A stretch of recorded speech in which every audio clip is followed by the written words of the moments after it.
পরিষ্কার ভাবে বলতে চাই, তোমাদের পাথর আমাদেরকে দাবায় রাখতে পারবে না।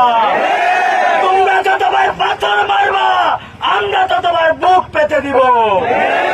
প্রিয় সহযোদ্ধা, এই নতুন বাংলাদেশে নতুন করে আর কেউ যদি দখলদারিত্ব করতে চায়, চাঁদাবাজি করতে চায়, টেন্ডারবাজি করতে চায়, তাহলে বিপ্লবী জনতা তাদের বাধা হয়ে দাঁড়াবে। নতুন বাংলাদেশে আর কোন চাঁদাবাজের জায়গা হবে না, খুনিদের জায়গা হবে না, দখলদারের জায়গা হবে না, সন্ত্রাসীদের জায়গা হবে না। যতবার তোমরা সন্ত্রাসী কার্যক্রম করবা, ততবার আমরা তোমাদের বাধা হয়ে দাঁড়াবো। আমরা আজকে এই চট্টগ্রাম বিশ্ববিদ্যালয়ের 0 পয়েন্ট থেকে ঘোষণা দিতে চাই, সন্ত্রাসীরা, খুনিরা যে দলের এই হোক না কেন, তাদের বিরুদ্ধে আমাদের যুদ্ধ ঘোষণা করা হলো। তোমরা যখন এই মাথা চাড়া দিয়ে উঠতে চাইবা, তোমাদের বিশ্বাস আমরা ভেঙে দিব।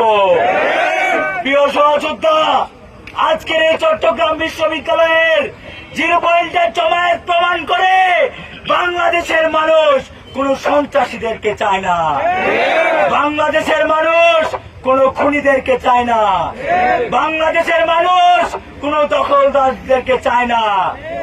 প্রিয় সহযোদ্ধা, আমরা দেখেছি গত জুলাই আগস্টে হাসিনা আমাদেরকে বুলেট মেরেছে, হাসিনার বুলেট আমাদের থামাইতে পারে নাই। তোমরা এখনো ক্ষমতা পাও নাই। ক্ষমতায় যাওয়ার আগেই যে বর্বরতা তোমরা শুরু করেছো, সেই বর্বরতা তোমাদের ক্ষমতা থেকে বিচ্যুত করবে।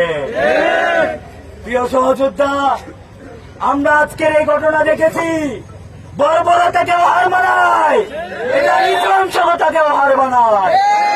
আমরা পরিষ্কার ভাবে বলতে চাই, এই নতুন বাংলাদেশে আর কেউ যদি অস্থিতিশীলতা করতে চায়, খুন করতে চায়, তাহলে তাদেরকেও লীগের পথেই যেতে হবে। আপনারা ইতিহাস থেকে শিক্ষা নেন, যদি ইতিহাস থেকে শিক্ষা না নেন, তাহলে হাসিনার মতোই আপনাদেরকেও লেজ গুটিয়ে পালিয়ে যেতে হবে।